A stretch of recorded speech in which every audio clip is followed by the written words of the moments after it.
बे जाबाय मोनसेया बड'लेण्ड बयबो मिथिजानो लुबैदों दा बेवहाय दानि एसे आगोलाव बुंलांबाय बड'लेण्ड बिनायनि खोथा जे बड'लेण्डआ जोंनि मा जोंनि बयनिबो गोरबोनि मोनसे हास्थायनाय बे बड'लेण्ड सोदोबा जोंनि थाखाय ओरैबायदि गोथार बड'लेण्ड सोदोबखौ मख'नाय लोगो लोगोनो जोंनि हाङा एसे स्रां जालायलायो मानो बर'फ्रा थांना थानायनि लामा मोनसे नुदों बे जाबाय बड'लेण्ड बड'लेण्डआ माला जागोन दिनै जागोन गाबोन जागोन गोबां नांलाय खमलाय जायो 25 बोसोर 50 बोसोर गाबोन जागोन ना दिनै जागोन रावबो बुंनो हाया नाथाय बड'लेण्डआ जानांगौ बड'लेण्डखौ जों लुबैयो बे बड'लेण्ड सोदोबा जेला फैदों बै समनिफ्रायनो बर'फ्रा सिमां नुनो रोंदों खौसे जानो रोंदों जुक्ति होलायनो रोंदों गावनि मोनथायनि बाथ्राखौ बुंनो रोंदों साहस खालामनो रोंदों आरो मा होनदों हारि आरो हादोरनि जि सोमोन्दो बे बाथ्राफोर सोबख'नाय नासयनाय थगायनाय गादबनाया मा बे बाथ्राखौ जोङो बुजिनो हादों थांना थानांगौबा जे जोंबो गोख्रों हारि जानांगोन बे बाथ्राखौ बुजिनो हादों अब्ला बड'लेण्ड सोदोबा जोंनि थाखाय बेसेबां आंगोनि सोदोब दा दिनै जोङो गोबाङानो सानदों बड'लेण्डआ मोनसे ओनसोलखौ लानानै हा मोनसे बिदों जोङो बेवहायनो जोब्बाय मानगोनां रायजोफोर नंगौ बड'लेण्डखौ जोङो बुरलुंबुथुरनि साहा भुटान हाजोनि गाहायाव अरुणाचल हाजोनि गाहायाव मोनसे दख्लासे हाखौ जों बिदों इयुनाव जाहाथे जोंनि खाम सिफुं जथा जोंनि सिनायथि थामोनथा हारिमु राव थुनलाइ जुगे जुगे जोंनि आर'नाइ दखना गासैबो थांनानै थायो खेराइ बागुरुम्बा नाथाय बड'लेण्डआ बे हाजोंल' जोबाखै बड'लेण्डआ जाबाय बर'फोरखौ थांनानै थानायनि इयुनाव बे मोनसे बेसेबा गिदिर मोनसे सानस्रि मोनसे सान्थौ दिनै हारसाफ्रा जेरै माने केब फैनाय लोगो लोगोनो हारसा जाथिया माबायदि थांना थानो लुबैयो हारसा जाथिया माने ओरैबायदि टिभि खुलिबानो नुगासिनो दङ जोंहाबो बर'फ्रा बे बड'लेण्डजों जोङो बेबायदि सोलोंबोदों दा नंखायनो मानगोनां रायजोफोर सोरबा राजखान्थिगिरिया ओरै बुंबानो बड'लेण्डआ दिंग्राय दिंसि जाग्रा जिनिस नङा बियो बड'लेण्डआ साफ्रोमबो बर' फिसानि गोरबोनि हास्थायनाय दा नंखायनो दिनै सोरबा लिडारखौ लानानै नङा आं बिदिनो सोर बिदि बे नङा बड'लेण्ड सोमावसारनाय आइ आफा रायजो राजानि सोमावसारनाय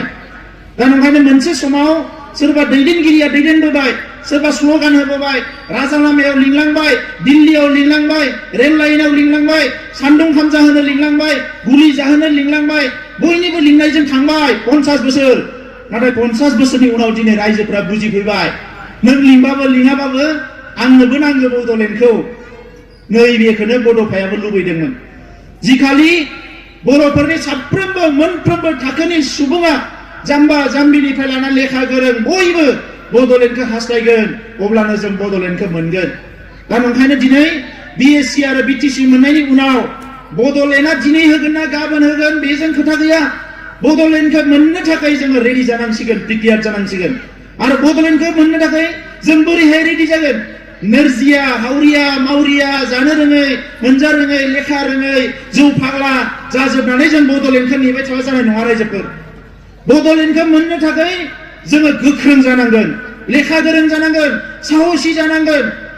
देहा सावस्रि गासैबो बिथिंनिफ्राय गोग्गो जानांगोन साइन्टिस्ट जानांगोन स्कलार जानांगोन फिलसफार जानांगोन पलिटिशियान जानांगोन डक्टर इन्जिनियार आइएएस अफिसार गासैबो जानांगोन बड'लेण्डखौ मोननो थाखाय अब्लासो जोङो मोनजानायखौबो रियेलाइज खालामनो हागोन फिल खालामनो हागोन येस किन्तु नोङो दिनै फिल खालामनो हानाय नङा मानोना नों मिथिया ना बे मा जिनिस मिथिनो थाखाय नोङो बै लेभेलाव जोङो दिनै दावखोनांसिगोन नङाबा मालाया जोंखौ गादबबाय थागोन सोबख'बाय थागोन नासयबाय थागोन दिनै जाय सोमावसारनाय जादों आसामाव बिथांमोना बयखौबो लाफानो नागिरो बयबो फैनांगौ आंखौथ' गाज्रिखौनो मोनबाय थांनाय समाव बिथांमोन बुंनाय बायदि एसे होख्रावफाबाय थादोंमोन नालाय नैबे समाव होख्रावफायैखाय गाज्रि मोनबाय टिभियाबो दामला टिभि चेनेल फैयाखै गामाखालि बायदियाव टिभि चेनेला लाइन जाफैसिगौमोन मोनब्रै मोनबा मा होनो सोंनो दा टटेल बड'लेण्डआव खुनु टिभि चेनेलाव जोंनि खोथा बारा ओंखारनाय नंला दाख्लै जथुमानिखौ एसे होदों आरो होनाय नंला मानोना बिथांमोननि खोथाखौ जों बुङाखै दा जोंहा दिनै मा बिसोरनि टिभि चेनेला दामा मालाय मा जानो जोंनि हारि जौगानायनि हाबाफारिया थाद'नो मोना दा दिनै जोंनि गेजेराव बे मबाइलजों खेबनानै चेनेल बानायग्रा गोबां सेंग्राफोर ओंखारबाय जों नाजागासिनो दङ बेखौनो जोङो टिभि चेनेल महर होनांगोन गाबोन समफोर दुखुनांथावा बेसो बर'फोरनि गेजेराव गोसो जाबा हरसेयावनो बेबायदि मोनबा टिभि चेनेल खुलिनो हानाय फैसा गोनां मानसि ओंखारबाय नाथाय रावहाबो सम गैया बेखौ खुलिनो थाखाय गावनि थाखाय बियो क्रेसार मेसिन बानायगोन डाम्पार बायगोन माबा खालामगोन हेन खालामगोन टेन खालामगोन गावनि थाखाय खिन्थु जाथिनि थाखाय हारिनि थाखाय समाजनि थाखाय जेबो मावनायाव गैया बिसोर दुखुनांथाव जादों दा बड'लेण्डनि थाखाय जिखिनि थै होनांगौ होबाय आं बुंबाय थादों जिखिनि जिउ होनांगौ होबाय जिखिनि खस्थ' मोननांगौ मोनबाय होनांगौ गैया जोंहा दा मोननांगौसो दङ रायजोखौ मोननांगौसो दङ दा बेनिखायनो नैबे समाव मेलेमखौ बाहायनानै बोरैहाय जोङो बड'लेण्डखौ मोननो हायो बिनि थाखाय जोङो गुबुन गुबुन राहा लामाजों खामानि मावगासिनो दङ दा नैबे समाव सरकारजों रायज्लायनाया सोलिबाय थादों एनडिपिजोंबो सोलिदों एबसुजोंबो सोलिदों सिङाव सोलिबाय थादों जों एबार बाहेराव बारा बुङाखै बाहेराव बुङैनि जाहोना जाबाय मा मालाया मिथिबा गाबोननो दाउखा सिलाफोर बायदि साबनो नागिरो ओंखायनो जों नायबाय थादों जे बोरैबा गभर्नमेन्टआ जुदि बे जेंनाखौ सुस्राङोबा नाथाय दिनै सोरबा सोरबा दैदेनगिरिया बुंदों आमखाजोंसो सुक्ति जागोन तुमखाजोंसो सुक्ति जागोन नङा बियो सुक्तिया जियानो जाया मानो खौसेयै जागोन रावबो नोंजों आंजों होननाय खोथा गैया आरो बिथांमोनाबो बेबायदि मोनसे दाबिखौ बेबायदि मोनसे इस्युखौ बेबायदि मोनसे जेंनाखौ जाय जेंनाया जाय इस्युआ 5,000 मानसि थैबाय हाजार हाजार जेलाव दङ बिसोरखौ बरननांगौ दायो गोबां न'खरफ्रा डेमेज जाजोब्बाय धंस जाजोब्बाय बेबायदि इस्युखौ लानानै गेलेनाया मोजां नङा आं बिथांमोनखौ खावलायो राजखान्थि खालाम बिदा फंबायनि गेजेरावनो गावस्रा होलायनाय बुथारलायनाय नेरलायलायनाय नायलायनो हायै बेबायदि थासारिखौ आरो लाबोनो नांला जारिमिना जोंखौ खनले बुंदों बर'नि दैदेनगिरिफोरखौ बर'फ्रानो फोथैदों मालाया फोथैयाखै गावजों गावनो गावथारलायदों बेसेबांबा खहा जादों जाथिया आरो बेबायदि खामानिखौ बर'फ्रा गोदानै मावनांला बेखौ जोंनो जारिमिना थिनदों